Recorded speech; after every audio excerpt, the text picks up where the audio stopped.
Bom dia, graça e paz do Senhor Jesus. Eu quero compartilhar com vocês um texto do livro de Atos, no capítulo 17, versículo 23, que assim está escrito: Pois passando eu e vendo os vossos santuários, achei também um altar em que estava escrito: Ao Deus desconhecido.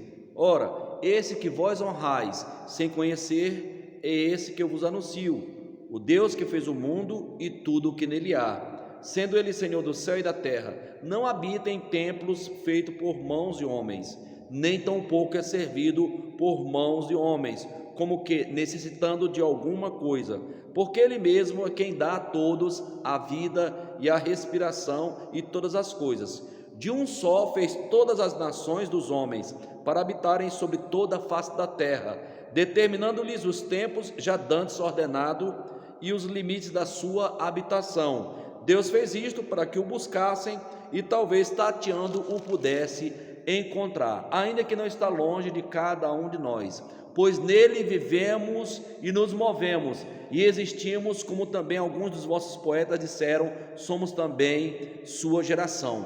Portanto, sendo nós geração de Deus, não havemos de pensar que a divindade seja semelhante ao ouro ou à prata ou à pedra esculpida pela arte e imaginação do homem. Mas Deus, não levando em conta os tempos da ignorância, manda agora que todos os homens em todos os lugares se arrependam, pois determinou um dia em que com justiça há de julgar o mundo, por meio do homem que destinou. Ele disso deu certeza a todos, ressuscitando dentre os mortos. Muito bem, para mim esta é uma das pregações mais poderosas, mais sábias, inteligentes, que Paulo ministrou. E eu quero contextualizar para você entender aqui, não foi para um público qualquer, mas foi para um público seleto, a quem Paulo pregou essa mensagem. O contexto aqui é que o apóstolo Paulo chegou à cidade de Atenas, que era uma importante cidade grega e um dos maiores centros culturais da época de Paulo. E essa cidade cresceu ao redor de uma meseta pedregosa de 163 metros de altura, chamada de Acrópole. E nessa área elevada localizava-se também o Paternon, a famosa maravilha arquitetônica de muitas colunas e tantos outros edifícios sagrados que fizeram com que o lugar fosse chamado de a Acrópole de muitos templos. Para você entender, até hoje quem viaja para a região ali da Grécia encontra esse edifício, essa Acrópole, de muitas colunas, que é um ponto turístico que, apesar do tempo, ainda resiste e é um ponto de peregrinação, porque está documentado aqui no livro de Atos dos Apóstolos, que é um lugar onde o apóstolo Paulo esteve. E ao norte da Acrópole, ainda contextualizando, estava o célebre centro cívico e a Praça do Mercado, conhecida como Ágora, onde as pessoas não somente comerciavam, mas também se reuniam para discutir assuntos de interesse da época, da comunidade local. E a noroeste da Acrópole se estendia sobre um nível um pouco mais baixo, uma colina pedregosa chamada Areópago, ou Colina de Marte, onde se realizavam os concílios e reunia o Supremo Tribunal grego. E Paulo conhecia muito bem esses dois lugares, é tanto que ali no mercado, na Praça do Mercado, ele discutia todos os dias com os que se apresentavam. Está no livro de Atos, capítulo 17, versículo 17, e entre eles estavam os filósofos estoicos e epicureus que discutiam com Paulo, e eles ficavam admirados ao ponto de fazer esse comentário, abre aspas, parece que é pregador de deuses estranhos, fecha aspas. Portanto, eles conduziram o apóstolo Paulo à colina de Marte, ali no Areópago, para que Paulo falasse a respeito dessa doutrina na reunião do Supremo Tribunal grego, onde ele se reunia ali no Areópago. E Paulo se posiciona no meio da colina de Marte, perante os representantes mais sábios da terra, as mentes mais ilustres, os filósofos que até hoje são estudados nas universidades do mundo inteiro, e muitos outros que também vinham escutá-lo. Paulo ali começa a transmitir essa mensagem que eu acabei de ler para vocês aqui. E eu quero aqui fazer uma reflexão em cima dessa palavra que o apóstolo Paulo transmitiu e que ele pregou ali aos filósofos gregos no Areópago, na cidade de Atenas. Muito bem, ele começa falando, passando eu aqui no meio, né, da cidade e vendo vários altares aqui com várias oferendas, e aqui os deuses que vocês servem, eu encontrei um altar em específico que tinha uma inscrição com o nome O Deus Desconhecido. Eu quero contextualizar aqui que, para quem não sabe, segundo os estudiosos, naquela época o povo grego tinha mais de 30 mil deuses. Então eles tinham deuses para todo tipo de situação. Tinha o Deus da guerra, tinha o Deus das partes inferiores, né, do inferno, tinha um Deus da beleza, tinha um Deus da música, né, tinha Deus para tudo quanto tipo de situação, né, da colheita, da fertilidade que havia. Então mais de 30 mil deuses. É tanto que a Acrópole, que eu falei para vocês aqui contextualizando, havia muitos templos em volta dela, que era conhecida como a Acrópole, né, de muitos templos. E o apóstolo Paulo está ali, trazendo uma mensagem, e com muita sabedoria e muita sensibilidade, não condenou por eles adorarem a vários deuses, mas usou, né, aquilo que ele observou, um altar que tinha essa inscrição, Deus Desconhecido. E aí ele, por esse altar, ele elogia eles, vendo eles que são pessoas extremamente religiosas, pessoas que acreditavam na existência de um Deus. Paulo apresenta, olha, esse Deus que eu anuncio a vocês, o Deus que fez os céus, a terra, o mundo e tudo o que neles há. Então Paulo apresenta aqui o criacionismo. Deus foi esse Deus que eu estou apresentando a vocês, que criou tudo isso, tá? E na sequência ele fala, sendo ele Senhor do céu e da terra. Então Paulo está apresentando a eles não só um Deus criador, mas um Deus que é dono de tudo. Ele é Senhor do céu e da terra. E Paulo choca a cultura deles, porque como eles eram pessoas supersticiosas e eles tentavam agradar os deuses, fazendo oferendas para aplacar a ira dos deuses, de acordo com a mitologia grega, com os costumes locais, Paulo diz, olha, ele não habita em templos feitos por mãos humanas. Então Paulo fala, olha, não existe casas ou templos que possa contê-lo, que possa cabê-lo, porque ele é muito maior do que tudo isso. Afinal de contas ele criou o céu e a terra, afinal de contas ele é Senhor e dono de tudo isso. Não há nada que possa, né, cabê-lo. Ele é muito maior do que tudo isso. E ele fala, nem tão pouco é servido por mãos de homens, como que necessitando de alguma coisa. Então isso choca os gregos, porque os gregos acreditavam que fazendo um altar a vários deuses, ou todo tipo de deuses que eles acreditavam, e fazendo uma oferenda nesse altar, eles estariam aplacando a ira dos deuses, porque se havia uma catástrofe, eles atribuíam aos deuses, se havia uma má colheita, atribuíam aos deuses, se havia uma tragédia ali na cidade, uma guerra, eles atribuíam aos deuses que estavam irados com eles. Então eles faziam um sacrifício, tem tipos de altares que faziam até sacrifícios humanos.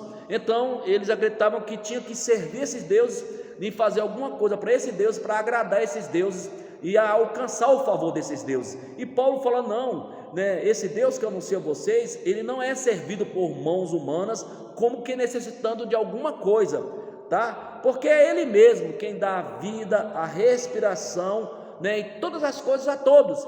Então Paulo fala, esse Deus é um Deus autossuficiente, é um Deus onipotente, ele não precisa do homem para nada. Ele quem dá a vida a todos, ele quem dá a respiração, ele quem dá todas as coisas. E na sequência Paulo continua, né, explicando para eles aqui e transmitindo essa mensagem, dizendo que esse Deus, ele é a fonte da vida, ele é o início de tudo. Tudo que tem vida vem dele e parte dele.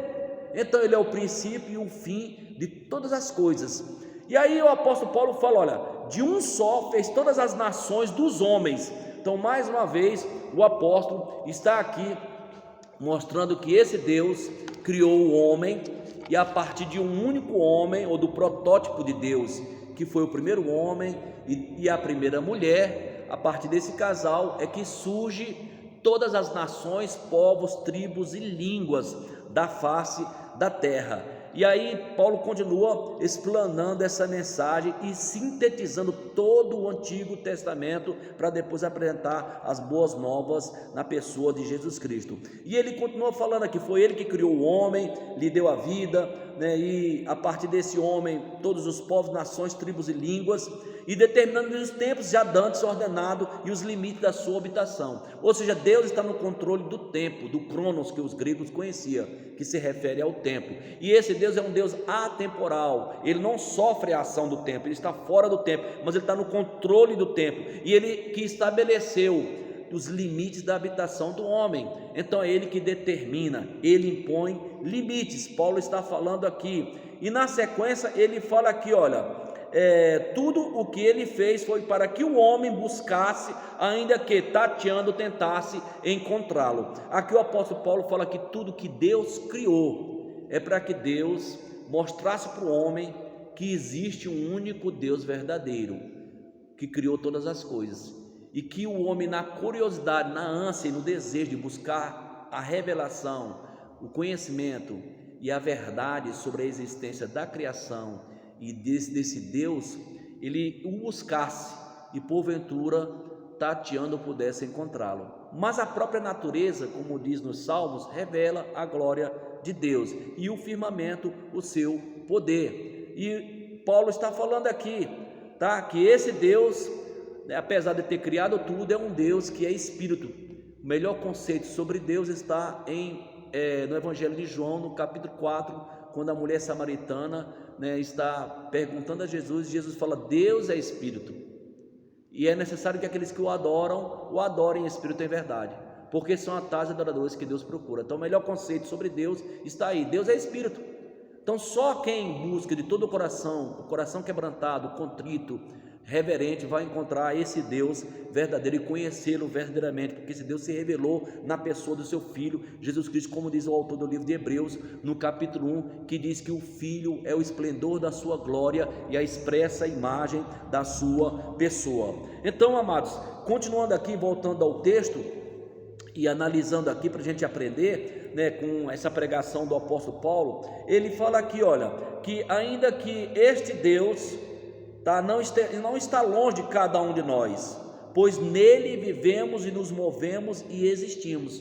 Então aquela ideia que algumas pessoas, por não ter conhecimento, por viver na ignorância, ou por ter uma vaga noção sobre Deus, acham que Deus habita no céu, um lugar muito distante, e nós estamos aqui na terra e somos tão insignificantes, tão pequenininhos, estamos tão longe, tão distante de Deus, que Deus não se importa conosco, que Deus não está nem aí para nós. Mas na verdade não é bem assim. Paulo está falando que esse Deus não está longe de nós, porque nele vivemos, nos movemos e existimos. E Paulo usa até uma poesia da cultura grega, dizendo, como disse um dos vossos poetas: dele somos sua geração.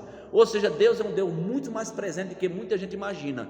Deus está dentro de cada um de nós. Esse Deus se revelou na pessoa de Jesus Cristo. Agora eu tenho que abrir meu coração e crer e desejar conhecê-lo, com toda a força do meu ser, me humilhar, me espiritualizar, ler a Bíblia Sagrada, buscar a revelação desse Deus em contrição de espírito e pedir ao Espírito Santo que ilumine, abra os meus olhos espirituais e o meu entendimento para que eu possa conhecer esse Deus, e que esse Deus se revele para mim todos os dias e que eu possa ver Ele nas coisas mais simples da existência e da vida e de tudo que foi criado. Então Paulo fala que esse Deus não está longe de cada um de nós, porque nele vivemos e nos movemos e existimos. E aqui nós temos uma revelação da existência da vida humana, ou seja, a essência de tudo que tem vida provém de Deus. Então vivemos em Deus, nos movemos em Deus, existimos em Deus, e quando Deus tira a vida, então expiramos e aí deixamos de existir e voltamos ao pó. Então se vivemos e respiramos é porque Deus nos deu a vida, nos movemos em Deus, existimos em Deus. Ele é a fonte de toda a existência, de toda a vida. E o apóstolo Paulo, ele está aqui afirmando também que nós não podemos comparar ou assemelhar este Deus, já que somos sua geração, a divindade, não podemos compará-lo à semelhança de ouro, prata ou pedra esculpida pela arte e imaginação do homem. Por quê? Porque esse Deus, Ele é um Deus vivo, Ele é um Deus presente, Ele é um Deus real, Ele é Espírito. É esse Deus que se revela na pessoa do seu Filho, que é a expressa revelação e a máxima revelação de Deus aqui na face da terra. Esse Deus deixou seu trono de glória e veio aqui na terra, né, e habitou 30 anos no nosso meio, 33 anos, cheio de graça e de verdade. E diz o apóstolo João que vimos a sua glória como a glória do unigênito do Pai. E aqui nós temos ainda mais o apóstolo Paulo dando continuar dizendo: mas Deus não leva em conta os tempos da ignorância, ou seja, o tempo da falta de conhecimento acabou. Agora o evangelho chegou, o reino de Deus é chegado, e vocês precisam agora buscar esse conhecimento e essa revelação de Deus. Ele é misericordioso, perdoador e entende a ignorância e a falta do conhecimento do único e verdadeiro Deus. E agora ele dá uma ordem expressa. Ele manda agora que todos os homens em todos os lugares se arrependam. E a ordem é clara, para que todos os homens se convertam, né, dos ídolos mudos, do paganismo, porque chegando o evangelho, chegou o conhecimento, e como disse Jesus em João 8,32, e conhecereis a verdade vos libertará. E agora é revelado o Messias, é revelado o Cristo, no qual, no nome dele, debaixo desse céu se anuncia a salvação, a ressurreição, a remissão dos pecados e a vida eterna, que é o mandamento que Deus deu através de Jesus para nos transmitir. E nós cremos, e é esta fé que nós temos. E Paulo ordena, né? Ele fala que Deus deu essa ordem, uma ordem clara para que todos os homens se arrependam, porque já acabou o tempo da ignorância e agora o evangelho é anunciado. E Deus determinou, Paulo ainda continuando ensinando, que um dia ele há de julgar ao mundo, e disso ele deu certeza ressuscitando um homem, que é o Messias, o Cristo, dentre os mortos. E quando Paulo apresenta essa palavra, ele está falando sobre o juízo final, fala de julgamento, todos serão julgados por meio deste homem, que é Jesus Cristo, Senhor dos vivos e dos mortos, quem Deus constituiu como juiz dos vivos e dos mortos.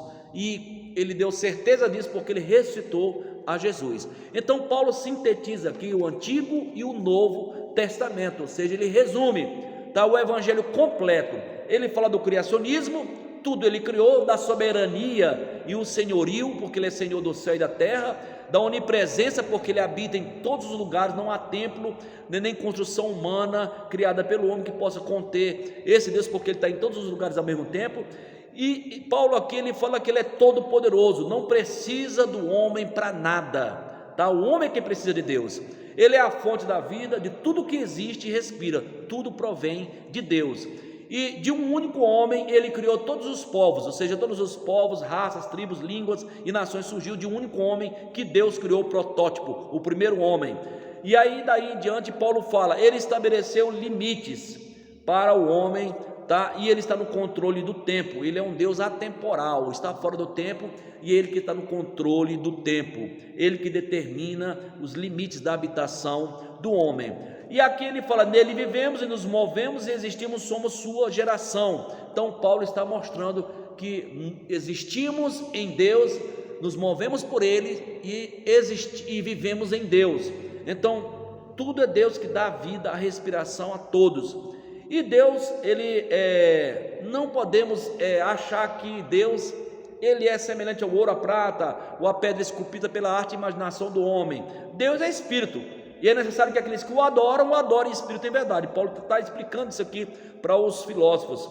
E Deus perdoa a falta de ignorância, a falta do conhecimento, e agora é anunciado o evangelho, é revelado esse Deus na pessoa de seu Filho Jesus Cristo, a quem Deus ressuscitou dos mortos e o constituiu juiz dos vivos e dos mortos. E agora o tempo é tempo de se arrepender, porque haverá um dia de juízo, de julgamento e de ressurreição. Então fica essa palavra para a sua reflexão, que você receba no seu coração e que você reflita e leia esse texto de Atos 17, do verso 23 em diante, essa pregação maravilhosa que o apóstolo Paulo pregou às mentes mais célebres, mais inteligentes, né, mais brilhantes da sua época, os filósofos epicureus, estoicos, né, ou ali no Areópago, no Supremo Tribunal grego, os anciões, as pessoas que não se ocupava de outra coisa a não ser de saber das últimas novidades que corriam pelo mundo, e Paulo anuncia-lhes o evangelho da graça de Deus,